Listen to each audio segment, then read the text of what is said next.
So the transfer window is slammed shut, and everyone seems pretty pleased with their activity. Fleetwood Town have spent more money than us. Are you actually taking the piss? Oh, right. Well, anyway, let's take a look at some of the weirdest transfers that have happened this summer. Oh, what's that? I hear you say there's been no weird transfers. Explain Paulinho. Yeah, that's what I thought. Danny Drinkwater to Chelsea. This is what happens when you run out of ideas. No, I'm not talking about this video. Although, to be fair, some of you seem to think I'm getting there. More so on Roman Abramovich forking out 35 million on Danny Drinkwater when all the other midfield options said no thanks. In fairness, one of them was injured and the other thinks he's the next Steven Gerrard. I remember when Andy Carroll once cost 35 million pounds, and everybody laughed until their sides hurt when he displayed the balance, poise and goal scoring ability of a three-legged horse. Nowadays, people are splashing out 35 million for lads to warm the bench. Fair play to Drinkwater though, for a lad as average as his name is exciting, he's going to finish his career with at least 3 Champions League clubs on his CV. Yes, Leicester City count. It's been a long journey to get here, but I'm very happy and looking forward to helping the club win more trophies. Danny, have you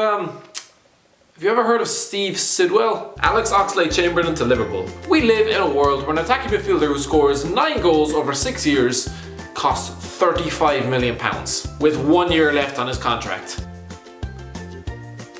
What? The Ox has grown tired of playing wing-back, so have the Arsenal fans, I'd say, and being part of a team that crumbles like a sandcastle, and he apparently wants to be the next Stevie G at Anfield. Yeah, good lad Alex, you'll be lucky if you're the next Danny Murphy. Alright, maybe I'm being a bit harsh. He's already made a great start to his Anfield career. He spent most of last Sunday afternoon passing to all of their players. James Rodriguez to Bayern Munich. 3 years ago, James Rodriguez was on top of the world, winning both the Golden Boot and goal of the tournament at the 2014 World Cup. So of course, Real Madrid, like the proverbial 40-year-old creep at the nightclub, pounced on the shiniest young thing they could find for £70 million. Fast forward a few years and he's been tossed out on a 2-year loan deal to Bayern Munich. They're getting a top player, but he's 26 now. This needs to be the big one. Jose Rodriguez to Stoke City. Is Stoke City a football club anymore, or are they just a rehabilitation centre for washed up footballers? Considering they're persisting with Saido Berahino, a man who's been more of a threat to his own fridge than to opposing goalkeepers over the last 18 months, I'd be leaning towards the latter. Jose Rodriguez is the latest star to end up at Stoke, having been the original Marco Asensio a couple of years ago, only to end up at PSG and crumble like a Jenga tower. Still, the man is undoubtedly talented, and at 24 years of age, I bet he's going to approach a point in mid-January where he thinks to himself,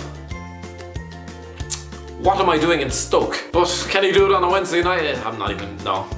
Paulinho to Barcelona. What happens if you give Barcelona £200 million, a panicked state of mind and a deadline? Clearly some very strange decisions. I'm sorry, but how? Just how? The last we'd heard of this guy, he was packing his bags for China after doing his very best to dispel the myth that all Brazilians are good at football, stumbling around aimlessly during a disastrous 2-year spell at White Hart Lane. To be fair, supposedly he's done well in China. This is a league where Odion Igalo, Nikica Jelavic and Papi Cisse are scoring goals, so you'll forgive me if I'm not breaking out the red carpet just yet. Just to put it in context, this man has cost Barcelona more money than Thierry Henry, Dani Alves, Gerard Piqué, Samuel Eto'o, Ronaldinho. Sorry, that was just legitimately winding me up there. I wonder how he's made a start to life at Barca anyway.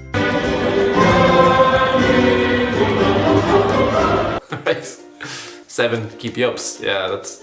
Ruben Neves. 2017 is the year that a former television host became president of the United States. Good luck with that one, lads. The X Factor got renewed for another goddamn season. Don't make me put a brick through my TV, lads. And Huddersfield Town somehow became a top flight club. So maybe we shouldn't be too surprised that it's also the year that Ruben Neves voluntarily became a championship player. Back in my day, championship clubs like Wolves knew their place and made do with signings like Rohan Ricketts, Andy Keogh and Michael Kiley. Apologies to our 7 Wolves subscribers. Neves is a talent, linked with Chelsea, Arsenal and Liverpool, when he broke Cristiano Ronaldo's record to become the youngest Portuguese to play in the Champions League, became his country's youngest goal scorer in the tournament, and also wore the captain's armband at Porto as a teenager. And now he's at Wolves, playing alongside Matt Doherty and John Ruddy every week. Robbie Keane to Atletico de Kolkata. I could not mention Ireland's greatest goal scorer of all time, now could I? Robbie Keane is on to his 11th club of his career, and by far the most obscure. He's off to play under Teddy Sheringham and alongside Jussi Jääskeläinen in India with Atletico de Kolkata. I don't think it was his boyhood dream to play for this lot, but you never know. James Vaughan to Sunderland.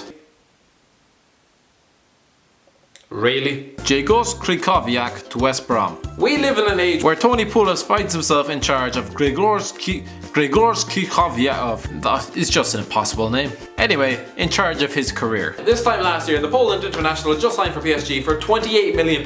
Now he's at West Brom. So right now I'd say he's fairly himself. Good luck playing with Chris Brunt, James Morrison and Gareth Barry fighting off the pains of rigor mortis. You'll need it. Renato Sanches to Swansea City. Gylfi Sigurdsson might sound like a lot of money for 45 million. That's probably because you could feed the population of Uganda with that. But hey, at least Everton are getting guaranteed assists for that, right? So not bad business, eh? Oh wait, no, they could have had him for free if they hadn't tossed him away like an empty crisp packet when he was a 12-year-old ball boy. You would have thought Swansea City would be devastated to lose their best player, but they've only gone out and signed Renato Sanches on loan from Bayern Munich. Let's not forget, of the last 6 players to win the Golden Boy Award, 5 of them are currently at Champions League clubs. Sanchez is in South Wales with Leon Britton.